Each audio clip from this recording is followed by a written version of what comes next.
Hi guys, welcome to candidate critics. నేను మీ ప్రణయ్. నేను మీ తిలక్. ఈరోజు మండే కాబట్టి మనకు నామినేషన్స్ జరుగుతాయి, మనందరూ తెలిసిందే.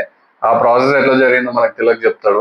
ప్రాసెస్ ఏం లేదు, జస్ట్ కామనర్స్ అందరిని ఒక యాక్టివిటీ రూమ్ రమ్మన్నాడు. అందులో ఫస్ట్ ఈ సెలబ్రిటీస్ నామినేట్ చేయాలి, ఒక కామనర్ ని నామినేట్ చేయాలి. ఆ ప్రాసెస్ అంతా సెలబ్రిటీస్ మానిటర్ లో చూస్తూ ఉంటారు.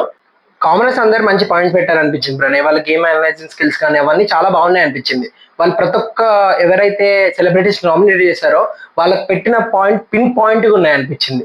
అవును, హరీష్ అయితే ఇంకా చాలా బాగా పెట్టిండు పాయింట్లు అన్ని, అంటే అందరినీ కరెక్ట్ గా రీడ్ చేసిండు అనిపించింది. ఈచ్ అండ్ ఎవ్రీ ప్లేయర్ కి ఆయనకున్న వ్యూ ఉంది, చూసావా? అదైతే ప్రాపర్ గా ఉంది అనిపించింది.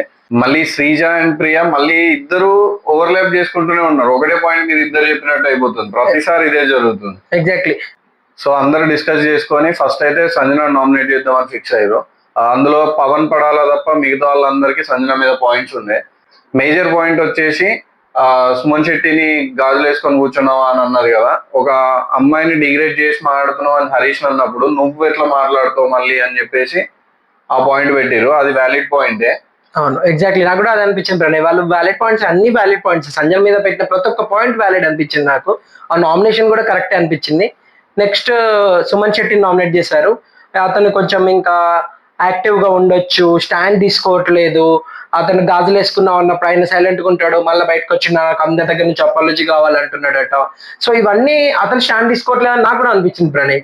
తర్వాత ఫ్లోరా నామినేట్ చేద్దాం అనుకున్నారు అందరు కలిసి. ఒక హరీష్ తప్ప మిగతా వాళ్ళందరికీ ఫ్లోరా మీద పాయింట్స్ ఉండే, లైక్ ఆమె ఇంక ఇన్వాల్వ్ అవ్వాలి, ఎవరితో సరిగ్గా మాట్లాడట్లేదు, ఒక పని మాత్రమే చేస్తుంది అని చెప్పి.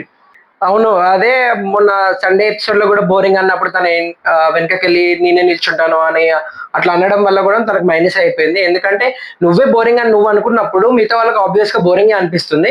ఆయన నాకు తెలిసి హౌస్ లో అందరికంటే మోస్ట్ బోరింగ్ ఇస్ ఫ్లోరానే. నాకు తెలిసి ఈ వీక్ ఫ్లోరానే ఎలిమినేట్ అవుతా అనుకుంటున్నాను, కానీ ఎట్లా సేవ్ అవుతుందో తెలియట్లేదు.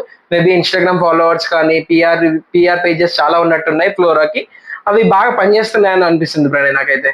అయి ఉండొచ్చు. నెక్స్ట్ నామినేషన్ కి ఇద్దరు ఉండే అనమాట, రాము రితు.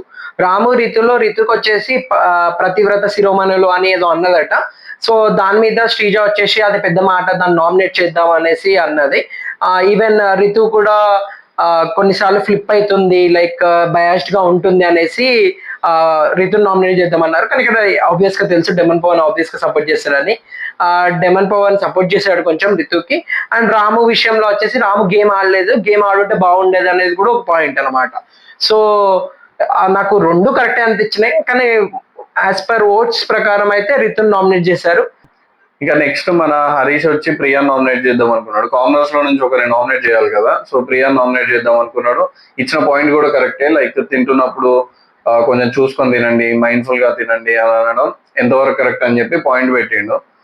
మళ్ళీ ఇంకా ప్రియా ఉండి నేను హరీష్ ని నామినేట్ చేద్దాం అనుకుంటున్నా, ఆయన తినకుండా ఉండడం, గేమ్ సరిగ్గా ఆడకపోవడం, యాక్టివ్ గా లేకపోవడం, నాతో కూడా ఇంటరాక్షన్ లేకపోవడం అని చెప్పి పాయింట్లు పెట్టింది. హరీష్ పెట్టిన పాయింట్స్ కూడా కరెక్ట్ అనిపించింది. అదొకటి ఇంకొకటి కూడా చెప్పాడు అనమాట. అదే మొన్న వీకెండ్ ఎపిసోడ్ లో ఫ్లిప్ అయింది కదా, అంటే స్టాండ్ తీసుకోలేకపోయింది జడ్జిమెంట్ కరెక్టే అనేసి. సో అక్కడ నాగార్జున ముందు తీసుకొని ఉంటే బాగుండదు అనేది హరీష్ పాయింట్. నాకు కూడా అదే అనిపించింది. వీకెండ్ ఎపిసోడ్ లో ఫ్లిప్ అయిపోయింది అనమాట. నేను తప్పు చేశానని ఒప్పుకుని తర్వాత తప్పు కాదన్నది. అది తప్పే కాదు, అలాంటప్పుడు నువ్వు స్టాండ్ తీసుకోవాల్సింది కదా కామనర్స్ కి, అది తీసుకోలే అనిపించింది ప్రియా. అండ్ కానీ ఇక్కడ ఆబ్వియస్ గా తెలుసు అందరు అపోజింగ్ ఆఫ్ హరీష్ అని. సో అందరు కలిసేసి హరీష్ అయితే నామినేట్ చేసేసారు. తర్వాత ఇంకా బిగ్ బాస్ మన ఓనర్స్ కి ఆపర్చునిటీ ఇచ్చిండు, మన సెలబ్రిటీస్ కి. ఏంటంటే ఒక ఇద్దరిని అందులో నుంచి తీసేసి స్వాప్ చేయొచ్చు అని చెప్పి ఆపర్చునిటీ ఇచ్చిండు. ఇంకా వాళ్ళు మాక్సిమం యూటిలైజ్ చేసారు. ఎట్లయితే ఈ కామనర్స్ అందరినీ నామినేషన్ లో పెట్టాలని ఫిక్స్ అయ్యారో అది కరెక్ట్ గా చేసి చూపించారు. కెప్టెన్ తప్ప మిగతా వాళ్ళందరినీ నామినేషన్ లో పెట్టేసారు. ఇమాన్యుయల్ వచ్చి పర్సనల్ పాయింట్లు అన్ని పెట్టి గ్రూప్ పాయింట్లు అని చెప్పినట్టు అనిపించింది నాకు. ఇంకా పవన్ ఒకవేళ కెప్టెన్ కాకపోయి ఉంటే డీమన్ పవన్, ఆయన్ని కూడా ఖచ్చితంగా నామినేషన్స్ లో పెట్టే వాళ్ళే. నెక్స్ట్ అదే రిప్లై చేశారనమాట, సంజన నన్ను సుమన్ శెట్టిని తీసేశారు ఎందుకంటే వాళ్ళ మధ్య ఇష్యూ వాళ్ళకి ఏం లేవు పాయింట్స్ అనేసి. కానీ సంజన విషయంలో ఇష్యూస్ లేవు అనేది బిగ్గెస్ట్ పాయింట్ అనమాట. Sanjana is a big manipulator game అని అనిపిస్తుంది. ఏంటంటే బాగా మ్యానిపులేట్ చేస్తారు అనమాట అక్కడ ఏ విషయంలో అయినా కానీ. సో తనని అసలు ఉంచాల్సింది, ఎందుకంటే ఫస్ట్ వీక్ లో ఆమె వాళ్ళే గొడవలేదు, సెకండ్ వీక్ లో ఆమె వాళ్ళే గొడవలేదు, అలాంటప్పుడు ఆమె ఉండాలి కదా అక్కడ నామినేషన్స్ లో. అలాంటి నామినేషన్స్ లో లేకుండా తీసేసి ఇక వీళ్ళు టార్గెట్ చేద్దామని ఫిక్స్ అయినప్పుడు టార్గెట్ చేసేసారు. కళ్యాణ్ పడాలని పెట్టారు, నువ్వు అందరితో ఇంటరాక్ట్ అవుతలేవు అనేసి. అక్కడ కళ్యాణ్ పడాల కూడా మేబీ ఇంటరాక్ట్ అవ్వట్లేదేమో, బట్ అది మీ తరఫున కూడా రావట్లేదని అనిపించింది నాకు. సెలబ్రిటీస్ తరఫున కూడా వాళ్ళు కూడా అంత ఇంటరాక్షన్ ఎవరు ఉంటలేరు. మరి అలాంటప్పుడు వాళ్ళ సైడ్ నుంచి కూడా ఉండాలి కదా. ఏదో ఒకటి చెప్పాలన్నట్టు చెప్పిండ్రు పవన్ పడాలకైతే. అవును. నెక్స్ట్ ప్రియాని పెట్టారు. ప్రియాకి మళ్ళీ సేమ్ పాయింట్స్, వీళ్ళు ఇక్కడ ఏమైతే హరీష్ డిస్కస్ చేస్తారో అదే పాయింట్స్ పెట్టారు. నెక్స్ట్ శ్రీజన్ కూడా పెట్టారు. శ్రీజకు కూడా అదే ఓవర్ ల్యాపింగ్ అది ఇది అని చెప్పారు. అది సంజన చేసేది కూడా అదే కదా ప్రణయ్, ఓవర్ ల్యాపింగ్. సంజన చేస్తే కరెక్ట్, మిగతా వాళ్ళు చేస్తే కరెక్ట్ కాదు. ఇక్కడ శ్రీజ మనకు కూడా ఇరిటేటింగ్ గానే అనిపిస్తుంది చాలా సార్లు. సో అదే పాయింట్ పెట్టాలనుకున్నారు. అట్లీస్ట్ నామినేషన్స్ లో అక్కడ నిలబడి కూడా నేను నీతో మాట్లాడను, నేను వెళ్ళి కూర్చుంటాను, అసలు నీ పాయింట్ ఎవరు వింటారో, నీతో మాట్లాడడానికే చిరాకు అన్నట్టు బిహేవ్ చేశారు. అది కరెక్ట్ కాదు. తర్వాత శ్రీజ కూడా బాధపడ్డది. నెక్స్ట్ సెలబ్రిటీస్ నుంచి కూడా రాముని నామినేట్ చేశారు. సంజన సుమన్ శెట్టిని తీసేశారు. నామినేషన్స్ లో ఎవరెవరే ఉండే అంటే సెలబ్రిటీస్ తరఫున రాము, ఫ్లోరా అండ్ రితు ఉండే. కామనర్స్ తరఫున ఎక్సెప్ట్ డెమన్ పవన్ మిగతా నలుగురు, హరీష్ కానీ, కళ్యాణ్ పడాల కానీ, ప్రియా, శ్రీజ, వీళ్ళు నలుగురు ఉండే. మొత్తం 7 నామినేషన్స్ లో ఉండే. లాస్ట్ కి డెమన్ పవన్ కి మాత్రం ఒక పవర్ ఇచ్చాడు ప్రణయ్, అదే ఒకరిని సేవ్ చేయొచ్చు అని. అందరూ అనుకుని ఉంటారు రితునే సేవ్ చేస్తాడని, బట్ నాకు ఇక్కడ డెమన్ పవన్ చాలా నచ్చాడు అనమాట. అతను సీజన్ సేవ్ చేశాడు. అది ఎందుకు సేవ్ చేశాడో మరి అదంతా ఇంకా ఎపిసోడ్ లో చూపించలేదు. అప్పటికే రీతి ఏడవడం స్టార్ట్ చేసింది, నేను ఇంత కష్టపడి గెలిపించా, నేను ఎవరు గెలిపిమన్నారు, నువ్వు గెలిపించినది కూడా వ్యాలిడ్ అవ్వలేదు, అతని కెప్టెన్సీ కూడా పోయింది, అతను కష్టపడి మళ్ళీ గేమ్ ఆడి కెప్టెన్ అయ్యాడు. అక్కడ ఏం గెలిపించింది అంటే నువ్వు సంచలనంగా ఉంటే నువ్వు గెలిపించినట్ట వాళ్ళందరికి అపోజ్ పోయి అంటే తనే ఒప్పుకుంటుంది ప్రణయ్, తనే బయాస్ చూపించిందని. అలా అని కాదు కానీ కెప్టెన్సీ కంటెండర్స్ లో డీమన్ పవన్ లేకుండే కదా, అక్కడ డీమన్ పవన్ ని సపోర్ట్ చేసి తీసుకొచ్చింది రీతువే. ఆ పాయింట్ కోసం ఏడ్చినట్టు అనిపించింది నాకు. ఏమో కానీ అంతేలే, ఇక ఫ్రెండ్షిప్స్ అన్నాక అలాంటివి ఉంటూనే ఉంటాయి. ఏమో తెలియదు పవన్ దాని వెనక విషయం ఏంటి అనేది నాకు తెలిసి ఇవాళ ఎపిసోడ్ లో చూపిస్తారేమో. అతను శ్రీజన్ సెలెక్ట్ చేసుకోగల కారణం ఏంటి అనేది ఇవాళ ఎపిసోడ్ లో చెప్తాడేమో. రీతు అడుగుతుంది, ఆబ్వియస్ గా చెప్తాడు అనుకుంటున్నాను.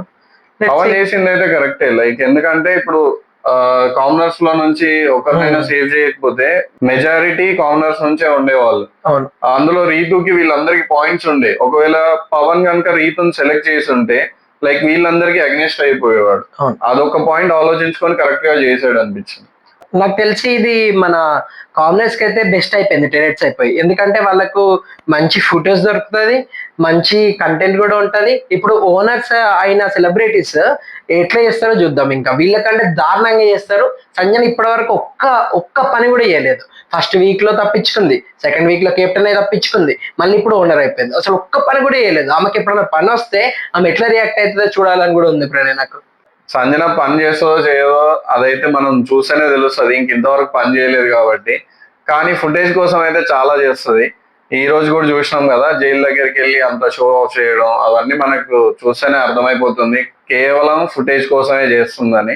ఫ్లోరా మీద కన్సర్న్ అయితే అసలు కొంచెం కూడా లేదు, ఉండదు కూడా. చలో ప్రణయ్, రేపు ఎపిసోడ్ లో ఏమైతుందో మళ్ళీ మాట్లాడుకుందాం. Until then please like, share, subscribe to candid critics.